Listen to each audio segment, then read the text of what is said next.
¿Qué tal, familia? ¿Cómo estáis? Bueno, si no me fallan las cuentas y me acompaña la salud, pues este será el segundo vídeo del día, pero es que tenía que hablar de esto, porque hoy, 6 de diciembre del año 2022, se cumplen 40 años del estreno en España de E.T. el extraterrestre, una de las películas más influyentes de toda la historia, una de las más importantes y una, en mi opinión, de las mejores. Una de esas películas de las que es muy difícil hablar porque es tan buena que ¿qué más se puede decir de E.T.? O sea, ver la película si no la habéis visto. Si tenéis hijos, nietos, sobrinos que no la han visto todavía, por favor, ponedle la película de E.T. el extraterrestre. Porque irónicamente yo podría estar hablando de E.T. durante horas y horas y horas y horas. Y es que E.T. es tan fascinante que no solamente es buena, sino que además tiene una leyenda urbana, una historia derivada, que es casi tan fascinante como la propia película en sí. Esa leyenda urbana es la de que E.T. el extraterrestre, el videojuego que hizo Atari, es el peor de la historia de los videojuegos, considerado universalmente como tal. No solamente eso, sino que E.T. el extraterrestre, el videojuego, se cargó la incipiente industria del mercado de las videoconsolas domésticas. Y E.T. el videojuego se enterró millones y millones de cartuchos en el desierto de Nuevo México bajo una capa de hormigón para que si algún día efectivamente venían los extraterrestres, nunca jamás descubriesen que se había hecho un videojuego tan malo. Hoy hablamos de E.T. el videojuego. Cabecera y comenzamos.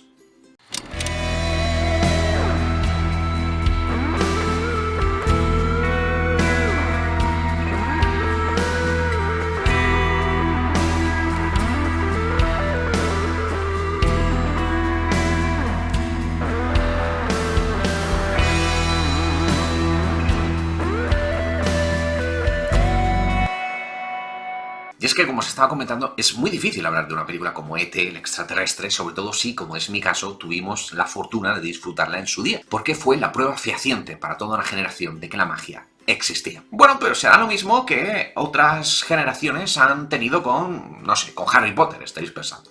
No. O sea, olvidadlo, olvidadlo. No solamente E.T. es una película buenísima, sino que fue un fenómeno sociológico, hasta el punto de que cambió su industria.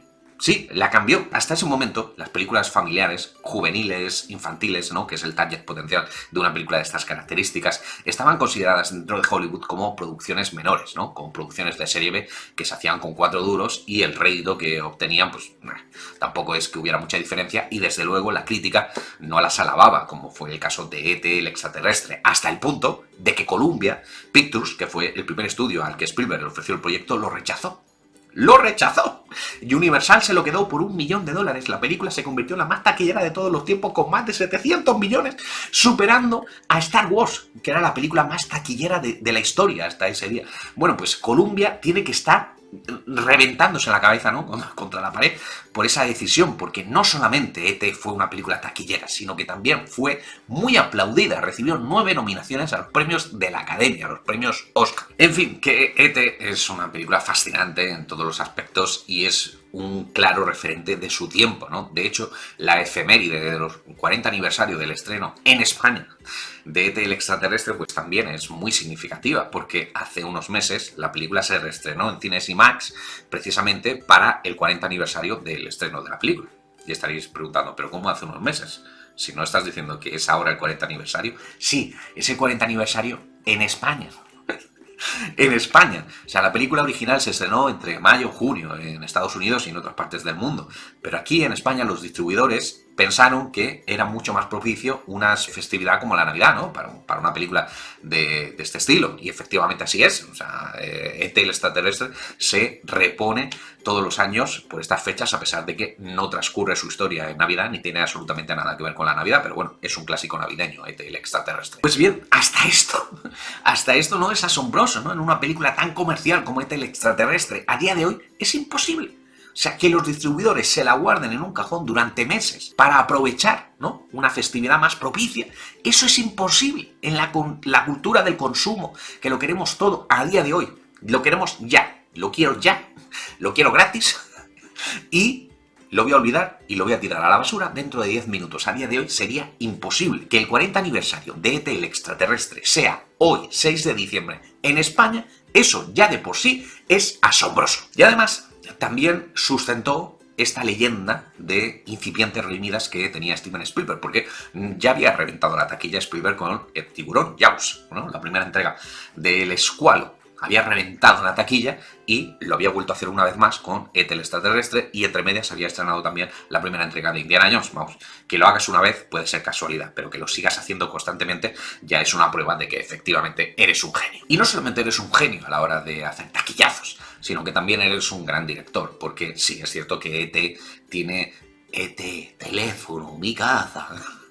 Y tiene también la secuencia de las bicis voladoras recortadas por la luz de la luna con la música de John Williams de fondo. Tiene todo eso, pero también tiene escenas muy aterradoras del extraterrestre para un niño, como por ejemplo el primer encuentro de Elliot con una presencia misteriosa en su casa, ¿no? En el cobertizo de noche, que le tira la pelotita y alguien o algo se la devuelve, o la llegada de los agentes del FBI en sombras recortados por el atardecer. Son imágenes muy perturbadoras que se quedaron grabadas para siempre en todo aquel que disfrutó de ET cuando era niño. Bueno, pues con semejante éxito en marcha, pues no es de extrañar que a los gerifaltes de Warner, que era la empresa matriz de Atari, no les dieran prendas, se les hicieron los ojos como los dibujos animados, ¿no? Con el dibujito del dólar, pues en pagar 22 millones de dólares para hacerse con los derechos para adaptarlo en formato de videojuego para su consola, la Atari 2600. 22 millones de dólares por un videojuego en 1983 era un absoluto escándalo. En una industria del videojuego, por cierto, que era, o sea, no voy a decir que estaba en pañales, o sea, ni siquiera se habían unido dos seres para concebir un hijo, o sea, no era nada de lo que la conocemos, ¿no? La concepción que podáis tener a día de hoy. Nada, absolutamente nada, olvidadlo. Hasta el punto de que Atari monopolizaba prácticamente el mercado. Era una cuota de mercado de más del 80% con su videoconsola. Y todos los cartuchos que salían, o sea, era lo más fascinante a pesar de, una vez más, insisto, dentro de la época, del contexto de la época. Pues eran fascinantes. Ver una pelotita rebotando el Pong, ¿no? Pong, Pong, Pong, Pong.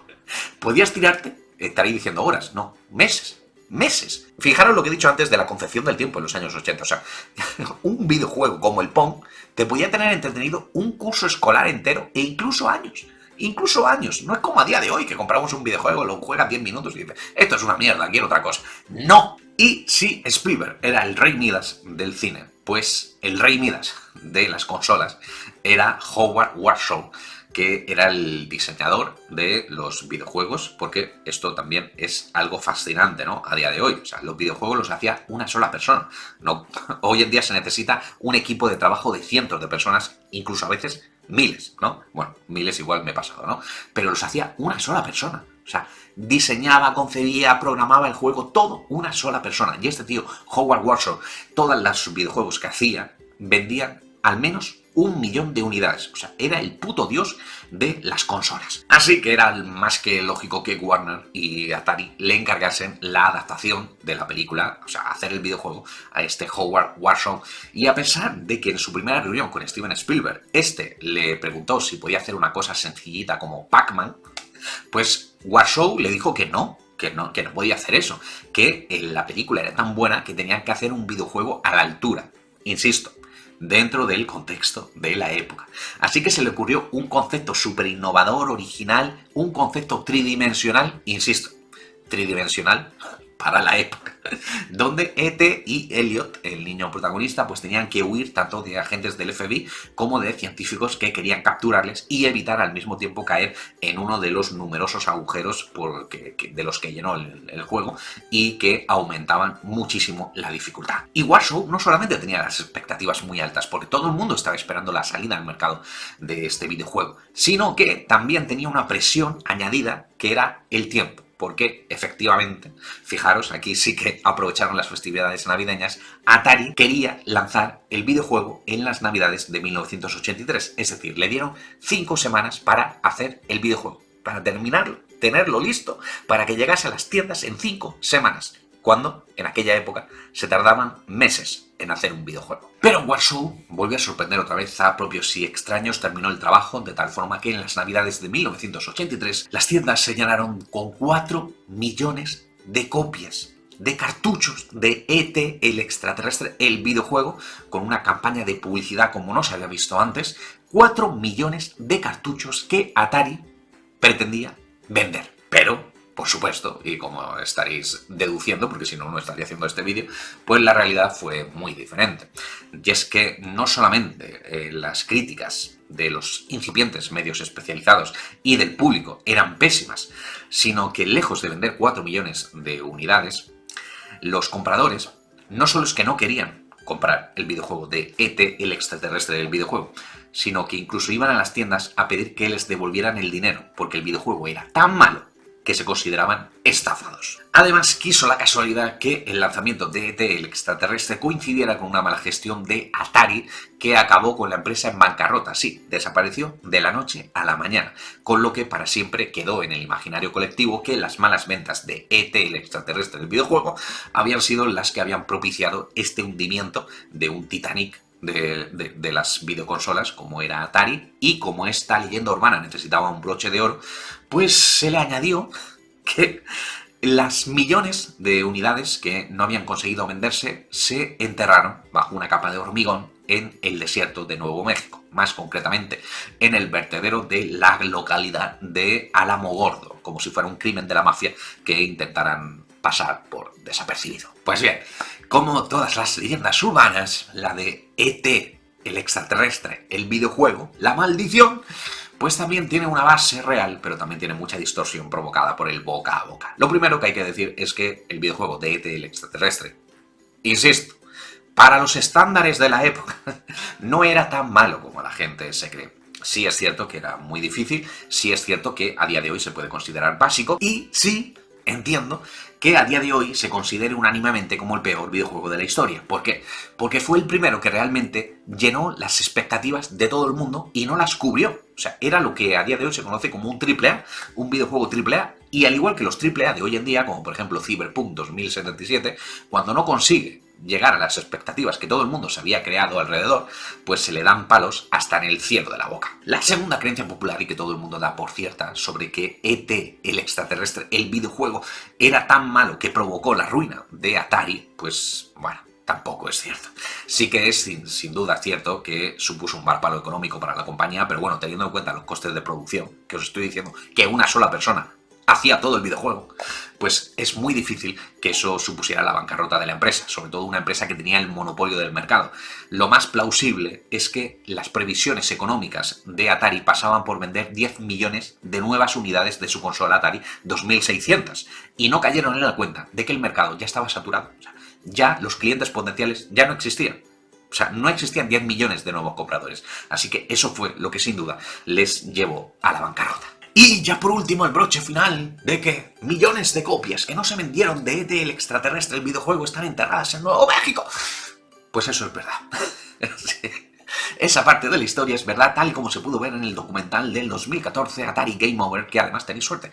Podéis encontrar este documental completamente gratis y al completo, valga la redundancia, doblado al castellano además, lo podéis encontrar en YouTube. Y tal y como se ve en ese documental, es cierto que se hizo una expedición para ver si la leyenda urbana era cierta, ¿no? Se desenterraron millones de copias del vertedero de Alamogordo, que es esta pequeña localidad de Nuevo México donde estaban enterrados, y efectivamente salieron a la luz millones de cartuchos de Atari.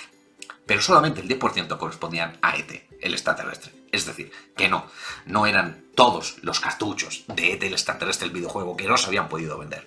Sencillamente es la prueba fehaciente, mejor dicho, ese enterramiento era el entierro de la propia Atari. O sea, que seguramente tenía copias de todo su catálogo de videojuegos, las tenían en algunos almacenes y como se fueron a la mierda, pues tenían que deshacerse de todo ese material excedente y, pues bueno, dijeron pues aquí en Nuevo México que nadie le va a echar cuentas, ¿no? Pero esa leyenda fue creciendo y creciendo y creciendo y hasta el punto de que, bueno, que todos los millones de cartuchos pertenecían a ET, el extraterrestre. Que no es cierto, pero que no me negaréis que esta historia subsidiaria de una de las películas más icónicas de todos los tiempos es casi tan apasionante como la propia película de Spielberg en sí. Dejadme vuestra propia opinión en la caja de comentarios, que como siempre le estaré dando feedback y si hay suerte, nos vemos mañana, familias. Entonces, ¡chao!